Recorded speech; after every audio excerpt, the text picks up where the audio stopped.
Welcome to the Fred McNair Radio Show right here on 91.7 WPRL and WPRL.org. With our producer, Jamario Brooks, I'm Charles Edmond. Glad you can join us. Head Coach Fred McNair for the full hour. You can text a question, 601-348-7254. You can tweet a question. I'm on Twitter, Tallman Radio. It is a pleasure to be talking with Braves head football coach Fred McNair. Coach, how you doing? I'm doing good, Charles. How you, man? Man, how long has it been since we've had this conversation? Has it been a year? It's probably been around that, hasn't it? Well, now, Charles, you're talking about a year and some, so it's been a long time since we had a conversation about Alcorn Brave football, man, and the expectation of this football program and the way it's going and what it's going to be like for the fall of 2021. It's been too long, Coach. It's been too long. And we could probably talk for 3 hours. I know you don't have 3 hours, but we could talk that long just to get caught up to date on what's going on. So let's, obviously right now you're in spring practice, and we're going to come back to it on the back end. We'll kind of catch you up to date on the movers and shakers on the field in the spring. But how is spring practice going at this point? Well, I think it's been going pretty much what we expected as a coaching staff, Charles, to where we think the kids are being what they should be and how they should look as far as being in shape. And we got a long way to go, Charles. And I talked to the coaching staff. I had a staff meeting the other day, and we talked about how far some of these kids have come since March 6th and 20. It's been a while since these kids had anything to do with football. Getting them in shape is going to be the biggest thing for us. Some of the kids' body had changed a little bit, and some of them lost the weight that we required them to lose. And so right now is the biggest thing for us to get these kids back in football shape to play in 2021, this upcoming fall, Charles. And that's going to be a challenge for us. And, our coach is going to roll their sleeves up, and we're going to get at it and make sure these kids are ready to play football in the fall. So I think the biggest thing, getting them back, lifting weights and more conditioning stuff that they need that is required for them to be able to compete in a football game, So that is the biggest thing that we challenge with as a coaching staff. We're talking with Braves head football coach Fred McNair here on the special edition of the Fred McNair Radio Show. Glad you can join us. You can tweet a question. We've got tweets that have come in. We'll get to them, Coach. On Twitter, Tallman Radio. You can text a question, 601-348-7254. So as we look forward, let's go back a little bit. Obviously the news is out, but we all know that Alcorn will not be playing in the spring. We opted out of the spring. We'll be looking forward to the fall. We're going to talk about the fall schedule. But I want to get your thoughts on when the news was officially released from the university. It's been a couple of months now since the university came out with the statement. And I talked with A.D. Derek Horn the other night at the Ole Miss baseball game. He talked about it and the student-athletes being the most important aspect of this and opting out and getting ready for the fall. Once the university released the statement, my guess is that a lot of weight was taken off your shoulders because you were concerned about it, and you and I have talked back and forth throughout this whole process, really going back to July and August. Just give us your thoughts once that official statement came out that we will be opting out in the spring. You could just focus on spring camp as compared to spring football. Just give us your thoughts and your reaction and just emotionally just dealing with that. The biggest thing, Charles, back in July and even upcoming when they decided not to have a fall season, I was kind of afraid to have two seasons in one myself because of the help of these young men that we mentor around here at Alcorn State University.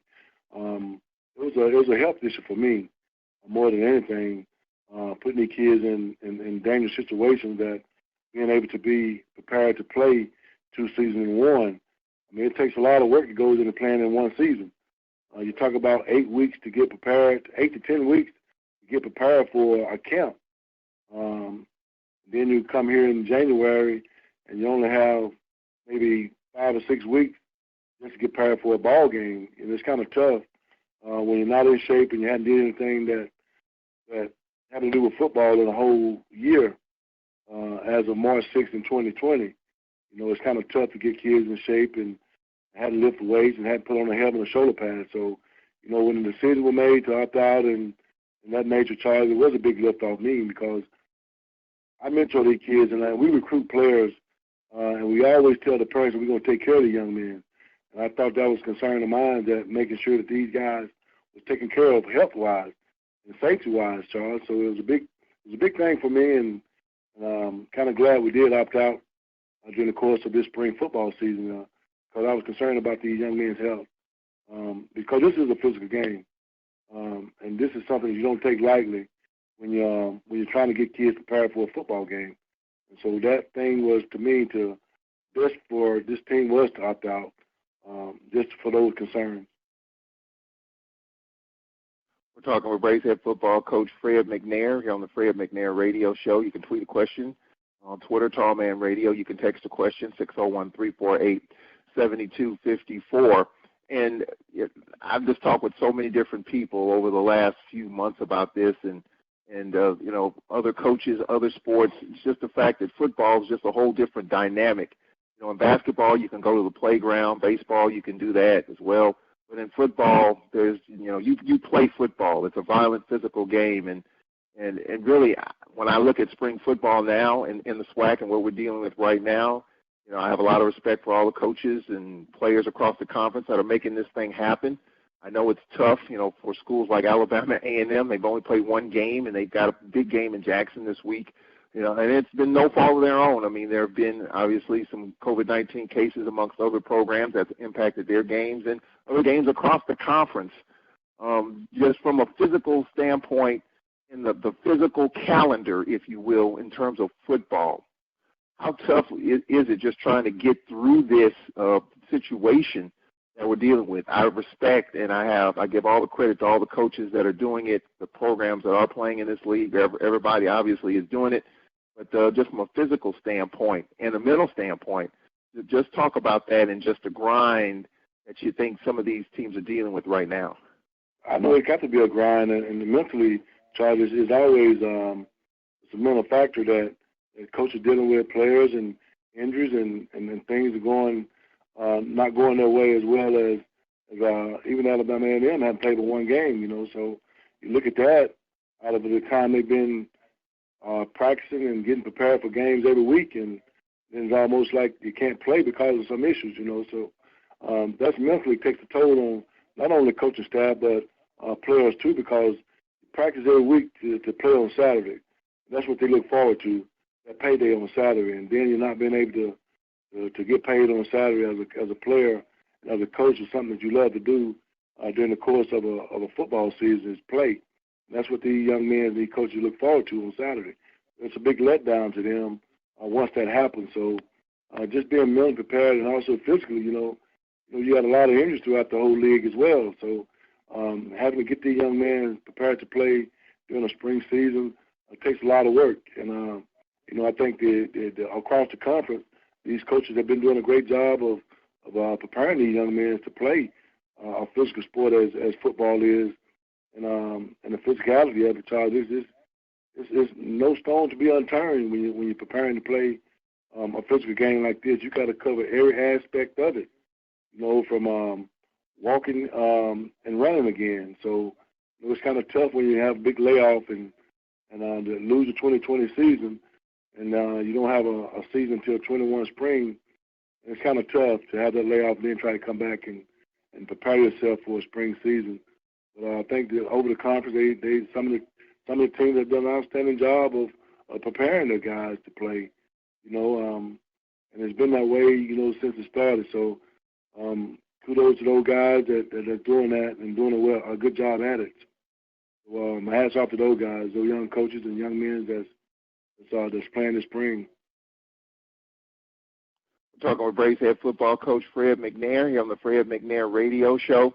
So obviously, Coach, you've been focusing on the spring at this point. Just talk about your team flying around out there, and when we did get the official announcement, and you telling your players, of course, the players got the information as well. Just talk about their sense of where they are mentally and physically as well, knowing that they don't have to worry about a spring season. It's just spring camp getting ready for a tough fall season coming up. These young men, there's just a bunch of great young men we have here, Charles, and my hat's off to those guys too, Charles. These guys does a real good job of handling situations that we've been put in throughout the spring. Even over the course of 2020 fall, these young men have stuck it out and did the things the right way, did what they were asked to do throughout the whole process, man. And I can't say enough about this group of young men that we have here as a coaching staff. The way they conduct themselves and the way they do the class work, they go to class and things of that nature, and preparing them now during the spring course and not having to play. These young men are excited, Charles. They're excited about being out on the football field, excited about coming to practice every day, excited about meetings, excited about lifting weights, conditioning, whatever it may be. This group of young men are very excited of doing things that they really love. They have a passion for it. And, I'm excited more about them the way they have did in the fall throughout the COVID situation when they went home and their grades was outstanding. I was more surprised and totally shocked the way they stood up and did their work, man. And right now, the team GPA is a 3.0 and a cumulative GPA is a 2.94. So I was excited about that, Charles, more than anything. And these young men know how Coach McNair and the coaching staff feels about these grades and going to class and things of that nature. So they stepped up to the plate on that, Charles, and did an outstanding job during the course of the fall. And I'm looking for better things in the spring with the grades. So these young men are very excited about the spring practice. And right now we just finished up our 8th practice this morning. So got that out the way and getting ready for our 9th practice now. So we're excited about it. Well, I've already got a couple of questions that come in about a spring football game. Well, you and I have not talked about the agenda for the spring. Is there going to be a spring game? What's the agenda for that? No, we will not have a spring game, but what we're going to do our normal thing we always do on Saturdays, which is Saturday practice is always open anyway. I don't stop anybody from coming to watch us practice, but we will have a mock scrimmage on Saturday, April the 24th. I haven't set a time for it yet, Charles, but it'll be held on the practice field. The young men are very excited, so get a chance to take a first look at our fall 21 team. If you want to come out there Saturday and just look at us practice, I mean, that's totally up to the people that want to see us.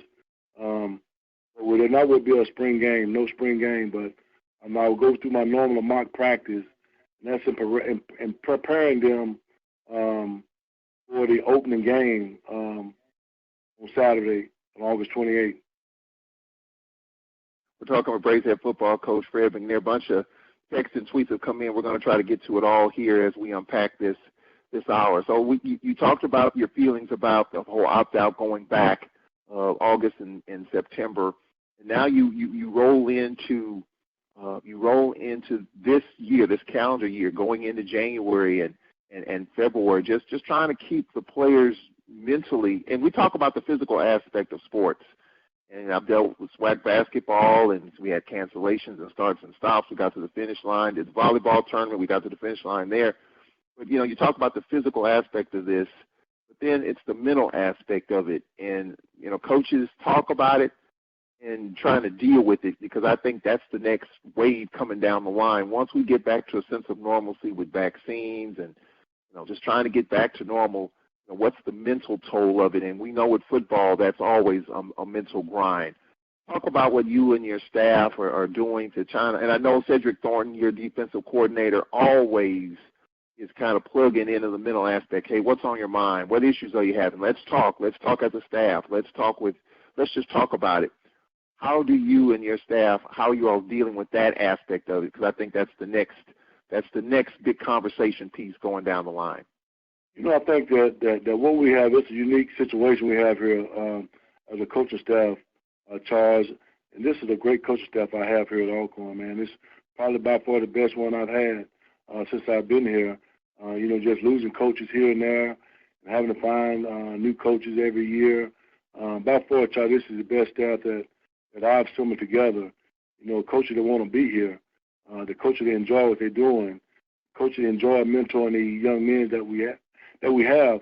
And that's what makes it so easy, Charles. The mental part is easy because we have coaches here to care about these young men, and we talk to them on a constant basis, whether it's personal or whether it's something that's out the way that we need to have a conversation with the young men about. And that's one thing that we have here that is a unique thing. We talk to these kids just like they're ours, and they believe in us. They trust us. They want to be here.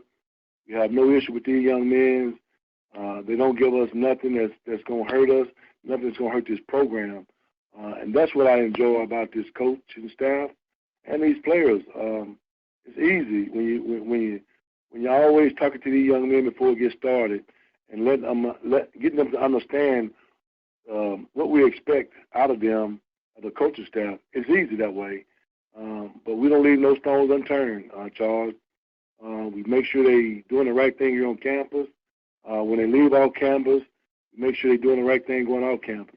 You know, these kids respect us, and they know what we expect them to do, and they understand us as well, Charles. So just keeping them mentally focused on what they need to do, that's a very easy job for us, Charles. And this coaching staff, they have their own groups, and they talk to them daily about the things to do here on campus and about the classroom work, about getting up, going to class, about being on time.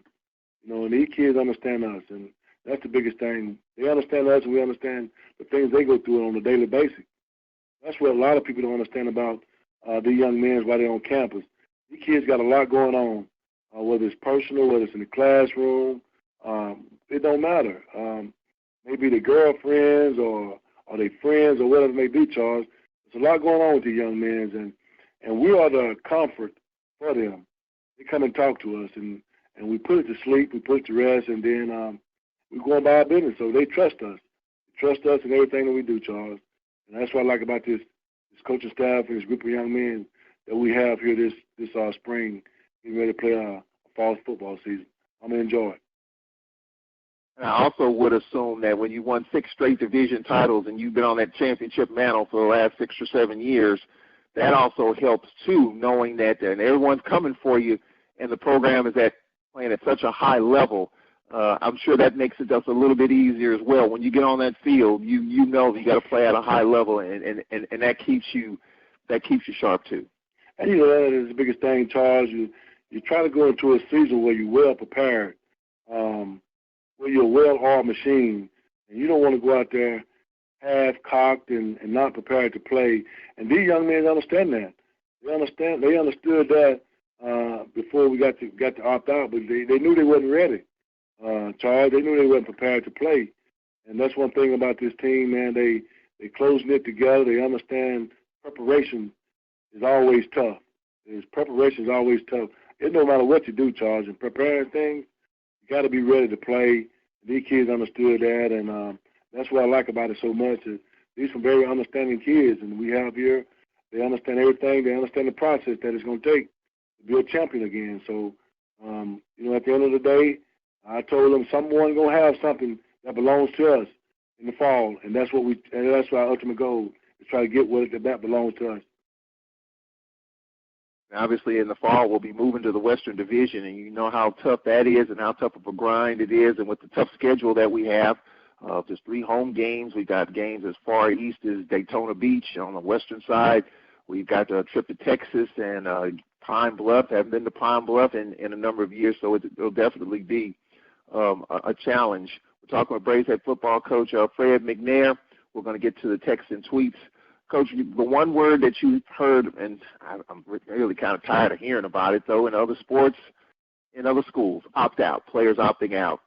How was that during this process this last year? You know, players just want to sit out, just not comfortable with what's going on with COVID-19. This happens at most schools, if not all schools, have had to deal with that. How was that like, and how did that look over the last year with your football players? Well, you know, the biggest thing is it was a positive thing, Charles, that our guys understood the opt-out situation, you know, and everything of that nature. And you see it across the country. You know, even now, Charles, you still have teams opting out because they're not healthy. They don't have enough players. Illinois State, they opted out because they're banged up. They don't have enough players to finish up. So there's a lot of schools in the FCS and also the FBS that have challenges and with players opting out in the course of 2020 season and everything, Charles. So It wasn't strange to me that it was happening, but just seeing some of that and for their safety and what it may be that they opted out for, Charles. I mean, that was their decision. So, it wasn't no strange news to me that they was doing it, but I think for their health and their reason why, for their own benefit, Charles. So I can't blame them for that. Did you have were there a number of players that opted out? Well, yeah, it was quite a few. Program? Quite a few guys that felt they wasn't comfortable with what was going on and where they was at as getting prepared to play a spring game, Charles, and they just felt like that was the right thing to do. They came to my office and talked to me about it. And Coach, we're behind you 100%, but we just don't feel like that we're prepared to play this spring. We don't have enough preparation time to get prepared to play. So I just said, guys, that's totally up to you guys, and they did it, and I didn't have a thing to say that was wrong. I'm behind these guys 110%, Charles. And I back everything that they do. This is a football program that's on the uprise, and these guys understood that what we have to do upcoming fall season, and we're preparing for that. And that's one thing that these young men understand, that we don't want to leave no stones unturned in preparation for this 21 season.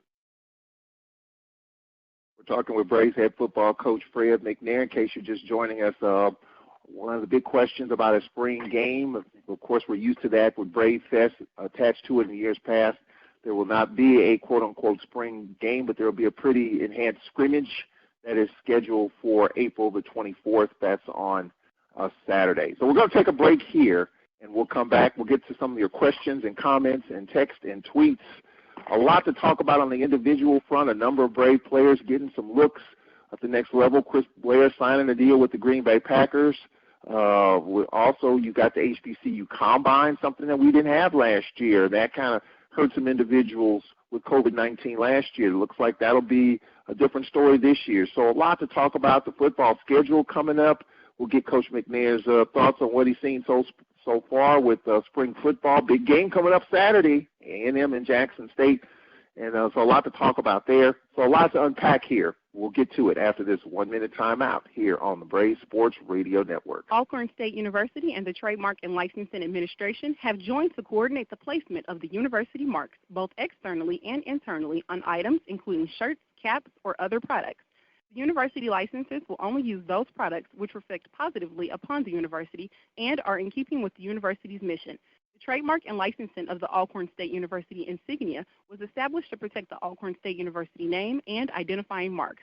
Trademark and Licensing Administration works to preserve and promote the university's longstanding reputation as a center of academic and athletic excellence.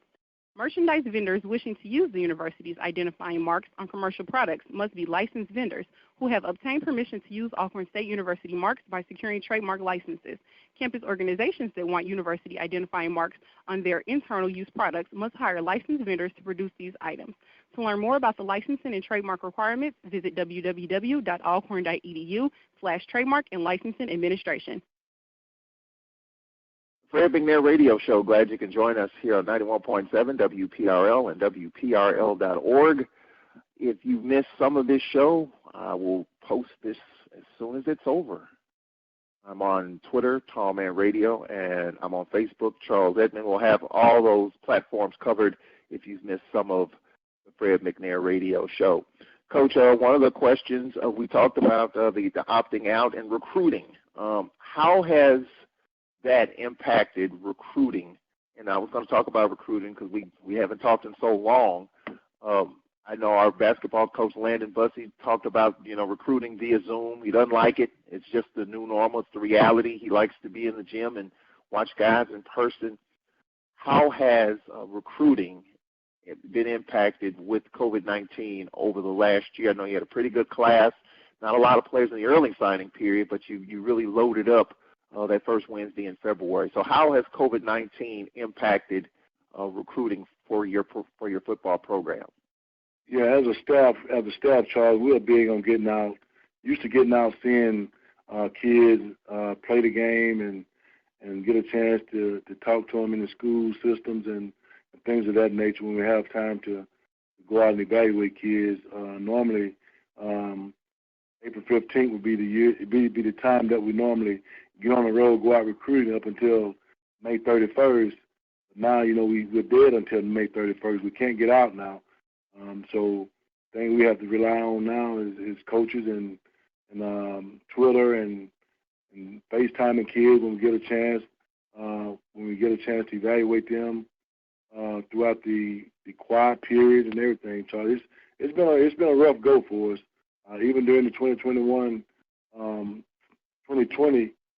fall season, we didn't get a chance to get out and see the kids on early signing period, but we got a chance to sign some good young men in December that fits our needs and what we're trying to get done here as a staff in the position that we need to sign in. So we had some good signings early in December, so the guys in February really pulled it through for us. The one that we got in that won't be here until July, we get ready for camp. So I'm excited about it, and just the recruiting process now, Charles, it's been kind of tough for us as a staff to be able to get out and recruit now. So like I said, right now the deadline keeps changing. So right now it's at May 31st is the dead until further notice. So we can't get out and do anything with the kids or further evaluate them right now. So it's been a hold off, and it's been kind of tough for us. But this coaching staff, we always going to roll our sleeves up and try to find these kids that we need to come into and join our program to make it better.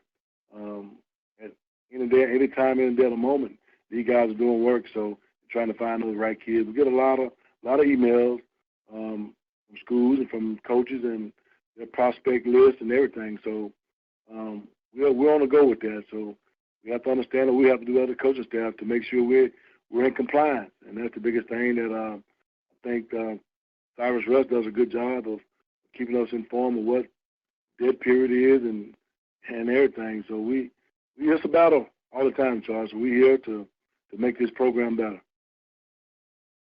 I remember when we had your show in Vicksburg, you were saying on one show you had 15,000 emails. What's your email box looking like now? Charlie, it done went up probably about another 10 because of the fact that we can't get out and visit the young men. So all coaches in school are sending their kids in their prospect list, and we have to go in and evaluate them. I think the coach does a real good job of watching film and evaluating the kids and put them in the data to where we can see them and rating them to where we need to be. Whether it's a 1 to a 5. And that way we can take a look at those kids and see those kids can fit our program. So the coach does a real good job of recruiting since we've been at school and not been able to get out on the road and do our normal stuff.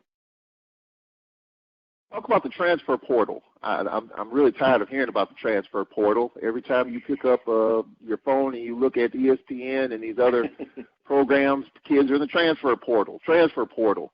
And I read something, there are more players in the portal than there are positions available on the football field. And that's probably the truth. I mean, really in every sport. How often are you looking at that transfer portal? I mean, you're pretty locked into what you got, or is the transfer portal just something that you can look at, it's a good resource, and you see what talent's out there? It depends, Charlie. It's helpful in some ways, and right now, if a school was just joining into this SWAC conference or in any conference, and they want some players, they can get a whole squad off the transfer portal. So they go to the transfer portal and find anything that they want, any player or position that they want. So what we do is, if we got a position that we may need to fill, and we find interest in one of the guys that may be going in the transfer portal, a lot of times we just about know if a player going in the transfer portal just because of the contact that we have with other coaches in the leagues and things of that nature, Charles. So we don't really rely on the transfer portal as much, Charles. I think what we do here, we have a unique thing going on. We build our foundation from the ground up and start with the freshmen, and if there's one guy out there may make a difference for our program, we will reach out to him and see what he got in mind of what he want to be in HBCU or not. But all about building the foundation from the ground up, Charles, and that's what we did over the past years. And I guess that's why the success of this program has been so good for us, Charles, because we got freshmen now that's the sophomore is going to be playing this upcoming fall. So we build from freshmen up. So if there's one guy out there that we think can help change it, be a game changer for us, we'll reach out and get him. So we've been doing a fine job of building this program the way we want to build it, and we're going to continue to do it that way, and not having to rely on a lot of kids that's in the transfer portal to come in and for 1 year and then they may be gone and all that kind of stuff. I'm not a big fan of that, and my coaching staff know how I feel about that. If we got a kid that may be in there to have 2 to 3 years left, we may give him a shot. We may give him a call. But 1 year transfer kid, it's kind of tough for us to put our hat on that one. We're talking with Braves head football coach Fred McNair. Coach, people want to ask and have been asking and tweeting, as you look at your roster, you look at your staff, and you talked about the commitment of your staff on the offensive side of the ball. Of course, Quinn Gray, junior quarterbacks coach you brought in, the offensive line coach. That's been a question asked around. Talk about where you are with that. If you feel that position, what are you looking at there? That's strange, Charlie, that you mentioned that because Coach Radden, offensive coordinator, and that is our offensive line coach. So we're not looking for an offensive line coach. All our positions have been filled, and Coach Radden was the tight end coach before he became the offensive line coach. Previously, a year ago, when I promoted him to the offensive coordinator position job. So Elliot Radden, the offensive coordinator, is the offensive line coach. So we're not looking to fill that position. Me and him we made a joke over the other day. He said, Coach, I didn't know I was fired as the offensive line coach. I didn't either, Elliot. So no, Elliot Radden is the offensive line coach. So we're not looking for any position right now. The guys I got on staff, I'm well pleased with. Even our offensive line coach. So Elliot Radden is the offensive line coach. He has served us well as the offensive coordinator and have done a tremendous job of getting those big guys up front to move people around so we can run the ball effectively and pass the ball effectively. So Coach Radden done an outstanding job as an offensive line over the past couple of years. And that was the first question that B.J. Jackson texted me the other day. And he also wanted to know, do you feel like that we, talking about your football team, is at a disadvantage coming into the fall with other teams having experience playing right now in the spring? But Charles, I look at it this way: it's an extended spring for those schools that's playing spring football. It's an extended spring for them. And like I said, my hat's off to those guys that those teams that's able to play, and that's just where I am. I mean, but we're doing everything that we can do to make sure these guys are going to be prepared and ready to play, coming fall. But disadvantage, not really a disadvantage. They're just having more time to prepare. But I'm pleased with what we're doing right now, Charles. I think the staff is the same way, and the players are excited about it. So we're grinding, and just like no other season, Charles. We had never played in the spring before, and we're ready to play in the fall. So we're going to grind and do what it takes to get these kids ready to play come August 28th. I was concerned not only for our team, but all the teams in the league in terms of practice, how much practice time did they have getting ready for the spring? And I'm gonna say a crazy stat here, and I might be totally off base when I say this. And I was thinking about it, not too long ago, leading into the spring season. That I'm gonna guess that probably not one conference team had probably 30 good days of practice between COVID-19, which was March 10th or whatever it was, until the spring officially started in the preparation back in January. You think a program had 30 days of good work in because you had the starts and stops, you had the testing. In the summer wasn't a lot happening. And, of course, we know football takes 9 months to get ready for a season. You think a team had 30 days of good work in? It's going to be close, Charles, and I'm going to go on a limb and say not really 30 days of good practice, but most of them have done a great job of putting that practice together and things they need to do. Even now, Charles, here at Alcorn State University, the weather is not football friendly when you come and talk about the spring. And so even when even in January, we're getting really close to February. We had the ice storm. We had a rain week. So you talk about not being able to practice during that time or do anything during those 2 weeks, and that's a setback. And even during the spring, we talked about it yesterday. Here at Alcorn, we have never gotten all our days of spring practice ever since I've been the head football coach here. We've never got 15 days of practice in during our spring practice. And so right now we're at 8. Tomorrow will be at 9, and so we're counting. So we're looking, and I have to be the weatherman here, Charles. I got to look at the weather, figure out what days is going to rain, and if the sun going to shine and everything. So I'm a weatherman and the head football coach here at Alcorn State. So I got to be on my P's and Q's. Sometimes when the weather's bad at night, I don't hardly sleep at night because I'm up watching the Weather Channel, seeing how it's going to work. I got to call these coaches and tell them we got to figure out something else. So it's been very strange, man. And you know that's a dealing with this natural grass that we have. You know, it's kind of difficult to practice here during the course of a rainy day, and the next day is always tough. So we're dealing with those elements, Charles, and that's what we've been dealing with for the last few years, man. We just got to. And my wishful thinking is AstroTurf and field turf and stuff like that. That's on my wish list. So that'll be a good thing for us to have here at Alcorn to fulfill this football program dream. That would be a good thing for us to have. And that leads into another question from Edgar Grayer. We're going to get to that. We'll take a break here. You talked about some of the improvements and upgrades, so that leads into our next question. I want to ask you, too, Coach, about COVID-19. It's impacted everyone. You know, my sister and her husband, my brother-in-law had it, and they were on the shelf. Has that impacted you and your family? We'll talk about that, and we'll roll ahead and look ahead to the spring in terms of rosters and how the offense is looking, defense, special teams. We'll get to all that coming up here. You can text a question. We appreciate the texts that have come in, B.J. Jackson and crew, 601-348-7254. And you can tweet a question. I'm on Twitter, Tallman Radio, Lexus Smith, Edgar Grayer. We appreciate those tweets. We'll get to all of that coming up after this 1-minute timeout here on the special edition of the Fred McNair Radio Show. Alcorn State University and the Trademark and Licensing Administration have joined to coordinate the placement of the university marks, both externally and internally, on items including shirts, caps, or other products. The university licenses will only use those products which reflect positively upon the university and are in keeping with the university's mission. The trademark and licensing of the Alcorn State University insignia was established to protect the Alcorn State University name and identifying marks.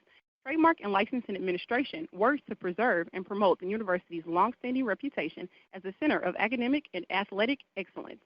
Merchandise vendors wishing to use the university's identifying marks on commercial products must be licensed vendors who have obtained permission to use Alcorn State University marks by securing trademark licenses. Campus organizations that want university identifying marks on their internal use products must hire licensed vendors to produce these items. To learn more about the licensing and trademark requirements, visit www.alcorn.edu/trademark and licensing administration. Hi, welcome back. You're listening to WPRL 91.7 FM, Alcorn Public Radio, broadcasting live from the campus of Alcorn State University.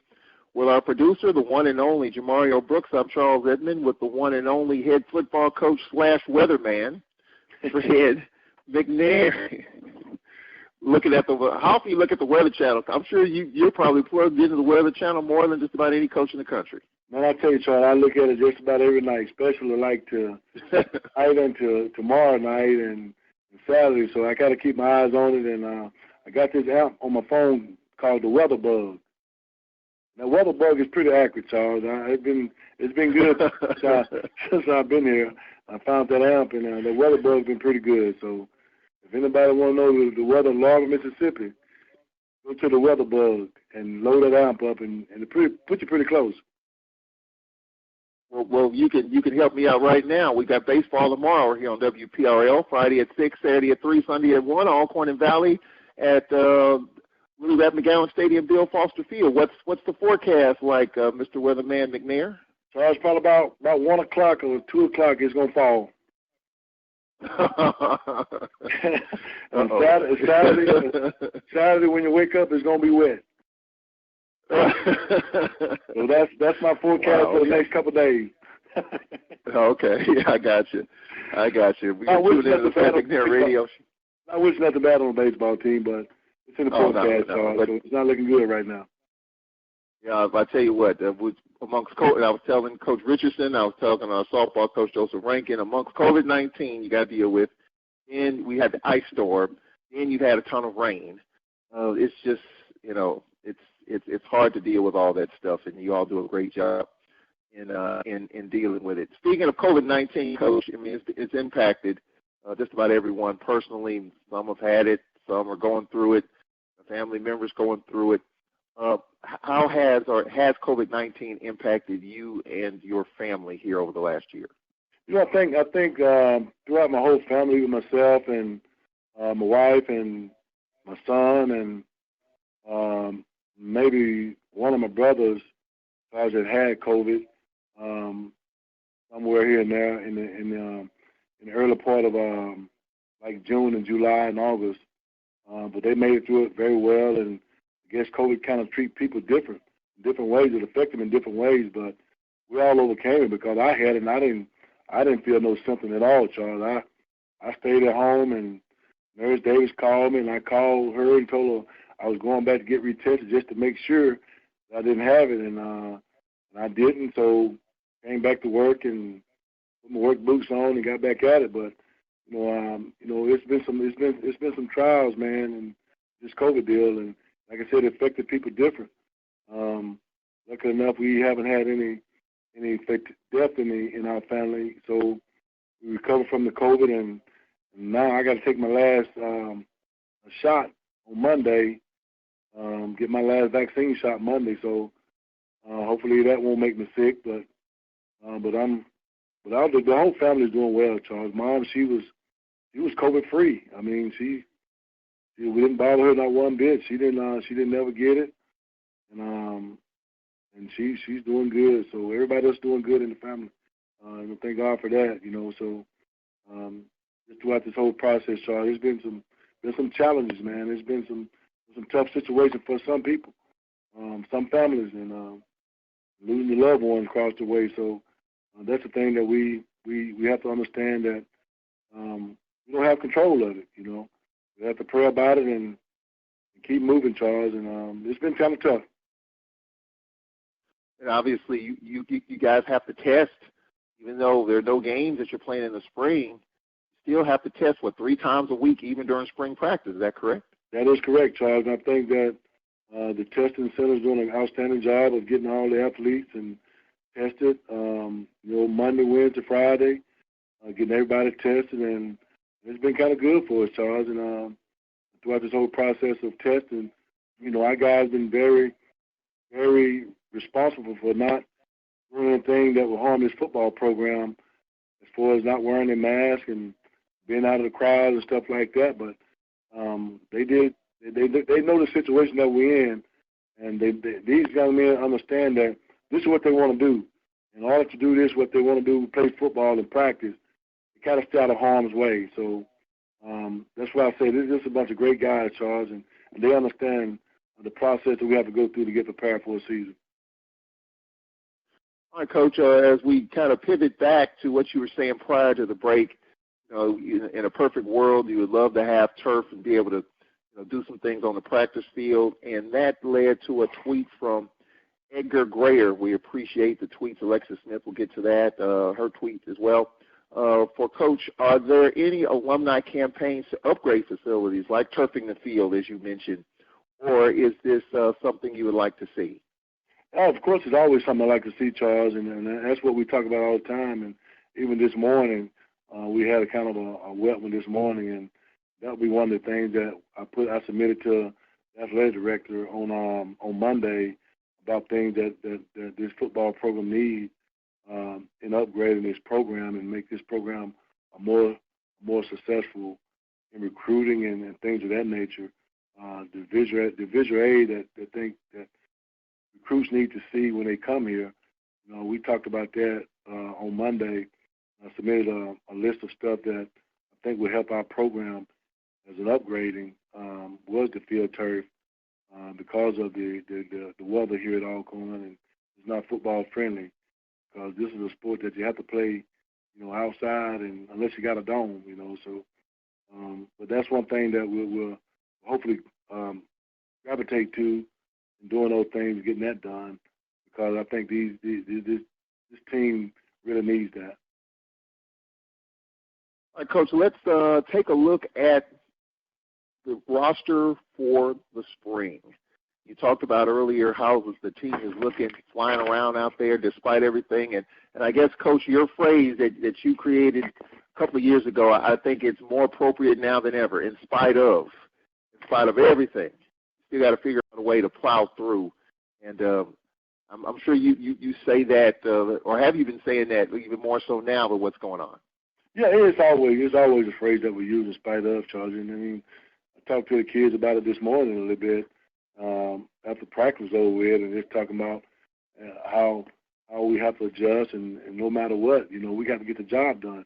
And you're speaking in terms of in spite of what goes on with the weather, we still got to make sure we get some work in. So they understand that, and these kids, they will run through a wall, Charles, to be out here with this coaching staff and doing the things they love to do is play football. And that's what we love about these young men the best. And in spite of everything that's around them, we always find a way as a coaching staff. This morning, I got up early this morning, 5 o'clock this morning. I'm up. I'm at the gym at 6 o'clock, walking on the football field. There was some dry land at, and there wasn't any. So we figured out a way we were going to get some work done on the field, and we did that. We had to stay on the top field, and we call our trash field for Warren. It's a spot that always going to be dry no matter how much it rains. That's a spot that we can always get some work done. But we got it in, Charles. We got some good quality work in this morning. The tempo was good. The young men felt good this morning, so they were flying around. These kids was just happy to be out on that grass, Charles. That's something these guys enjoy. So let's look at the roster, Coach. Let's start, obviously, with the offensive side of the ball. Questions about Felix Harper. You got Quinn Gray, your new quarterbacks coach, coming from Florida A&M. I was in your football office a couple of weeks ago, and Felix was there with his book, and Quinn Gray was there, just trying to make sure they're on the same page. So how has the offense looked? And talk about Felix Harper and just getting him ready for this grind of a fall. We got 3 home games, a lot of tough road games coming up in the fall. So, he's got to be on point. Just talk about your offense. I mean, we've just that's a player, Charles, and Felix is in the quarterback position, and I'm glad to have him back this year. I mean, this kid is unbelievable, man. I don't think he missed a beat since the championship game in 19, and the celebration. But I don't think he missed a beat. Come right in the course of spring practice, Charles, and just took off where he left from. He's been doing a great job. Nico Duffy, the running back, potentially going to be our starting running back. Come in and picked up a little weight and doing everything he's supposed to do. Behind him, Austin Bolton, John Bolton, those guys, and we got a walk-on from Northwestern State, Stafford Anderson. Have really been doing good during the course of the spring. Leatherwood, incoming from Tuscaloosa Central, freshman running back. So those guys in that backfield, it's going to be very good and exciting to see those guys work together. In the receiver course, you got C.J. Bowler, guy from Vanderbilt, came in. He having an excellent spring. He having a tremendous spring. Tim McNair, Juan Anthony, and Charles Pringle. All those guys are doing exceptionally well. King McNair, those guys they came in, Charles, and doing everything they did when they left off in the Celebration Bowl of 19. Up front, Charles is these guys that came in and did what we required them to do. They lost some weight, their body changed. They're more flexible right now. We're just getting those young guys just come along now. With the Joel Milborn, Will Reddy, the Wanya Morris, Columbus Willis, the Eric Sherrod guys, and those young guys behind those guys. So it's going to be very interesting what Coach Ratton's going to do with those guys up front. So we're excited about the offense. And what about the defensive side of the ball? Cedric Thorne's got his guys flying around. I know we had a young secondary 2 years ago. We lost a guy like Morrison who had the big 86-yard kickoff return in the championship game. Remember that like it happened just seconds ago. How are we looking on that side of the ball, especially on the back end? Is that an area of concern? So we got some headhunters back there, Charles. You got Quinterio Cole, you got KJ Kinsler, and at the corner spot you got Eddie Thomas, Devontae Key, you got Torrance Wilson that had to pick off in the championship game. We got some guys that are gonna come in and compete and play in that back end, Charles, and got Jawan Taylor at that nickel position, which he can play safety if needed. Those guys are doing a very good job on the back end.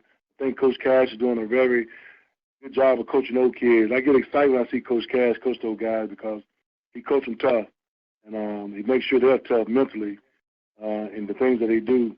And with the incoming guys like Javarin McCollum, the Malcolm McGee's, and Blunt is another guy that's going to come in and play a lot. So we're looking forward to those guys. And of course, the linebacker position, you got Damian Anderson, you got Cherry Lou, Claudine. That's an exciting player to see right there now. He's full speed, so he's going to be a good player for us.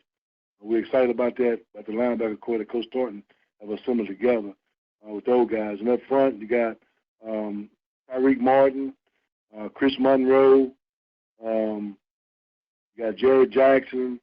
You got some guys that's going to really get after the ball. And Devin Dawson, he's an incoming guy, a freshman incoming guy that's probably going to see a lot of playing time, Charles. I think Coach French is very excited about him.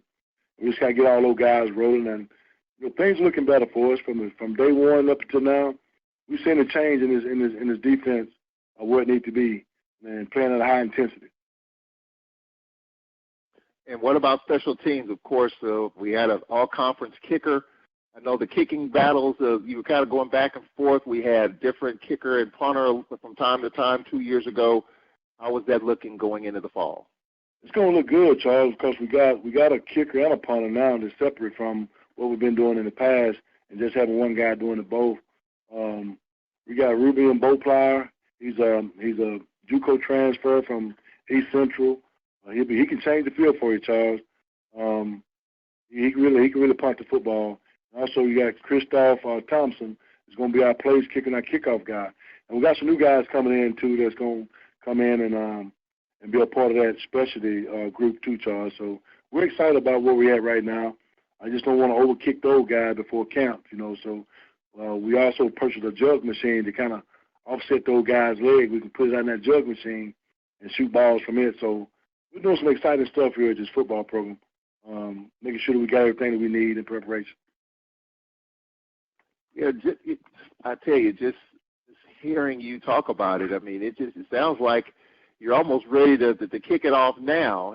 But of course, that's not going to happen. But it sounds like this team is deep, despite everything, and just putting all the pieces together at this point, getting ready for the fall. I want to play a little game with you, Coach. What if? And I know coaches don't like to do this, but I was talking with somebody not too long ago. I mean, obviously after we decided to opt out, we know what the schedule was going to look like. We were going to open up with A&M, and I thought that was going to be the game of the year in the early part of the season. And we have Valley and Bama State. Talking with somebody not too long ago about the attrition and just getting in shape and just trying to get ready for the spring. How do you think it would have looked? I mean, opening up with A&M, and then you have Valley and Bama State. We know what Bama State's looking like right now. They control the Eastern Division. Big win over Jackson State. They got A&M coming up. They lost to South Carolina State, but they're looking a lot better with an Auburn transfer quarterback. How do you think it would have looked for us in terms of the attrition, was playing the game and just trying to stay healthy? Have we had the things that we need to do, Charles, in preparation for game one against A&M, and the rest of the conference that we had to play with the State, Valley, Southern, I'm thinking it's probably been very promising. Had we had time to do what we had to do to get in shape and everything, it's hard to say, Charles, because the strength and conditioning wasn't there. That scared me the most about everything. Take a whole 9 months off and don't lift weights and things that you need to do in preparation for a football season. That's kind of tough to put on those young men that we have, especially the shoulders and the knees and all that stuff. And we got a couple of injuries right now throughout this spring practice that snuck up on us and kind of hurt us a little bit. But hopefully those guys will be able to bounce back and get back to the playing surface. Coach, just quickly, we're going to talk about some of the news involving some players during the course of this COVID-19 period. But just how much SWAC football have you looked at with the spring? We talked about it. Alabama State's the surprise in the East, and Pine Bluff. A lot of people might not know Pine Bluff is now coached by Doc Gamble. Doc Gamble was here at Alcorn on Jay Hobson's first staff, along with you, of course. UAPB is surprising everybody. You know, they beat Southern, they beat Grambling, and they control the West. So you got Pine Bluff, Bama State. Jackson State lost a tough one, obviously, to Southern University. They lost to Bama State. But you got two programs that are on the rise with Dr. Hill Ely at Bama State and Doc Gamble at the UAPB. You know, you just never know. I mean, COVID-19 has produced some unusual situations in which what you think might happen might not happen. And when we're kind of seeing that, because who was on Pine Bluff's radar or Alabama State's radar going into the spring? And here they are looking pretty good in their respective divisions. And that's the thing, Charles. You never know how this thing affected each and every program in different ways. And I think Pine Bluff, Doc Gamble over there, and me and Doc talked on several occasions throughout this whole spring on some things. And that's one thing about this conference that and Dr. Hill Ely, we have conversations. Cornell Mainland, we have conversations. So Oldham, we had conversations. So we do talk as coaches in this league and get an understanding of what each program is going through throughout this whole process. And that's the biggest thing that people really don't know about the SWAC football coaches. We do talk amongst each other and just kind of figure out what's what in the league and all that kind of stuff. So my hats off to those guys that's leading the conference and going to compete for a SWAC championship. You know, they're doing a great job of doing what they have to do to keep these players healthy and keep them away from this COVID. So making sure they doing the right thing. So it's been a battle. So we'll see how it turns out. And like I said, Alcorn got to take care of Alcorn. This program has to do what it takes to get ready for the fall season.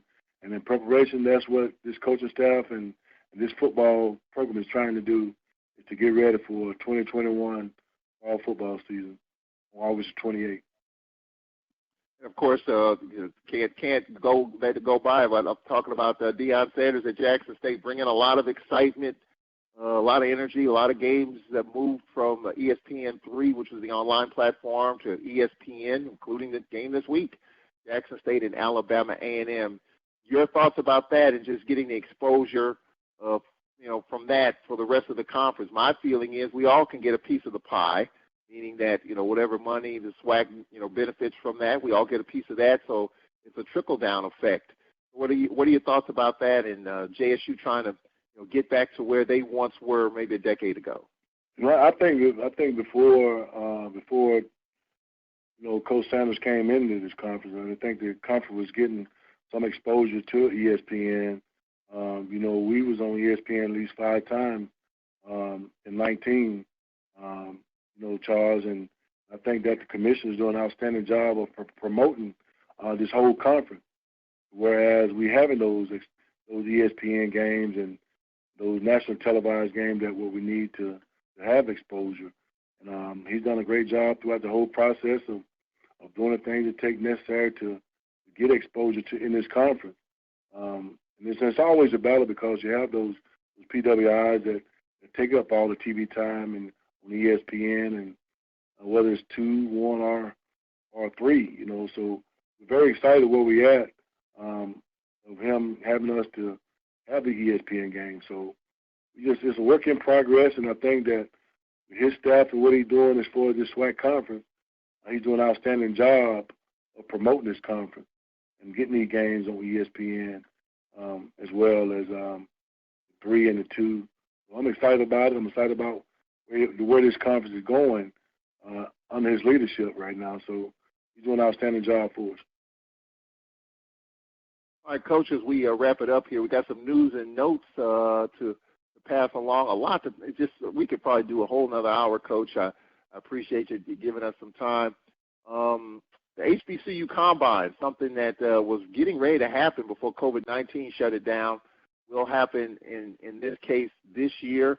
And you got guys like Solomon Muhammad, Sean Waller, and Minji to participate in that combine. It's at the UAB coming up this weekend at the Legion Pavilion on the campus of UAB. Talk a little bit about that.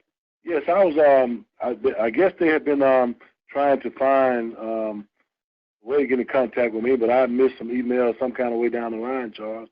And Mr. Field, he did a great job of getting in contact with me. And actually, I got in contact with Mr. Field through the Alabama A&M coach's staff. And I called him, and he asked me, he said, Coach, I know the NFL Combine was supposed to have been in Miami last year, and it didn't happen. So what we're trying to do is put together an NFL Combine for the HBCUs. And I said, wow. I said, I know I got 3 guys that we can take a look at, and Solomon Muhammad and Sean Waller and Coach Minger were the 3 guys that they had on the radar. And so luckily enough, these guys don't have to pay anything. They just show up. I think today was the day to check in, and tomorrow they'll start the activity. So I think that was a very, very outstanding job of extending themselves out to reach out to the HBCU players that didn't get a chance to get a look when they on their senior day, Charles. And I think that these guys are going to go and do well and represent Alcorn State University well in that combine. I spoke with Solomon on yesterday about it, and he's getting ready to go, and he looked very good, Charles. And Deshaun Waller, he's an exceptional player as well. And Colton, he's the guy that's going to be a long snapper for somebody, hopefully in the league. But I appreciate those guys extending their invitation out to Alcorn State University, giving us the opportunity to put some guys in that HBCU combine, and as well as extending their invitation for me. I will be speaking tomorrow at 4 o'clock in the UAB coaching clinic via Zoom. Well, I'll be speaking at 4 o'clock in the UAB coaching clinic on tomorrow. And I thank those guys for giving me the opportunity to be a speaker on that coaching clinic. So I'm excited about it. They invited me up on Saturday, but I thought we were going to practice on Saturday, so I told them I couldn't make it. So who knows? I might just leave here after work tomorrow and drive up to University of Alabama, Birmingham to visit those guys. So it's exciting. I'm excited about the whole thing with those guys, especially those 3 young men that's going to be representing Alcorn State University, as well as the football program. And then Chris Blair signed a reserve future contract with the Green Bay Packers. Give us your thoughts on that. And he's been on campus. Got a chance to see him throwing around a little bit with Felix Harper, on campus. And we're going to do an interview with Chris Blair. That's coming up, by the way. So just give us your thoughts on Chris Blair signing with the Packers. That's a young man that I'm very proud of. That's a hard-working young man, Charles, and deserving of it, too. He went up for a tryout with Green Bay and came back, and he started working with us and Coach Phillip with the receivers. And every day after practice, he and Felix are throwing footballs. He's running routes, and Felix was throwing it to him. So I'm very excited about him. And I think it's a great opportunity for him to go to Green Bay and make a name for himself, as well as represent Alcorn State University, as Donald Driver did when he went to Green Bay Packers. It's a great opportunity for him to further his career in something he loved to do, is play football. And he'll be graduating here, I think, in May with his degree as well. It'll have a nice ring to it, Coach. Aaron Rodgers to Chris Blair for a 60-yard touchdown. That sounds really, really nice, doesn't it? That's a beautiful tone, Charles. I love it. Well, Coach, as we wind it up, and again, we appreciate, we could do a whole other hour. There's so much to unpack here. And in case you're just joining us, by the way, there will not be a spring game per se, but a scrimmage on April the 24th. Will that be at the stadium, on the practice field? It'll be on the practice field, Charles. It'll be on the practice field. So right now, Coach, you feel pretty good despite the fact that we're not playing until the fall, and we've got a monster of a schedule. SWAC-MEAC Challenge, we go South Alabama, UAPB, we go to Bethune-Cookman as we're in the West. We got Southern University. I mean, this is to get ready for a whopper of a schedule coming up, and it will not be easy, to say the least. Going to the West, The West has been wild, and it's a beast. You got Prairie View that's improving. Grambling is down, obviously, but Southern University, they want another crack at us. In the West with UAPB and Doc Gamble, you don't know how that's going to look like. And that's the scary part, Coach. You don't know how these teams are going to look like in the fall, as some of these players are going to be coming in the spring. They already look pretty decent now. It's like we're going to look a lot better in the fall, with what's going on as well. It's going to make the fall season look really, really fun, but really, really challenging. And that's part of it, Charles. And these young men's up to the challenge, and it's a competitive conference now. It's been that way for years, and that's what we like about it. We like being challenged, and we like the competitive of the conference. And I think, like I said, Dr. McClellan has done a great job of putting together a competitive conference and making this thing even better than what it used to be, Charles. It's been great for us here at Alcorn, I know. But I do want to extend my thanks out to all the donors and supporters of the Tomorrow Club, being providers of our fundraiser and sending in money to help us buy equipment for the football field. And I really want to thank those guys for their support. And I will ask them to continue to donate to the Tomorrow Club.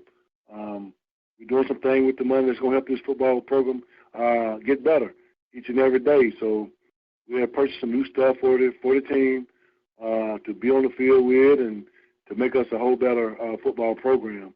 And also, too, I want to thank my wife and Mama Brave. I'm going to call it the Lady Group, who supported and sponsored the team meeting room with championship banners, Charles. When you come back, you got to go in the team room, man. It's decorated out with championship banners, and, man, the kids love it, and it's very nice down there now. It's not just a gray wall.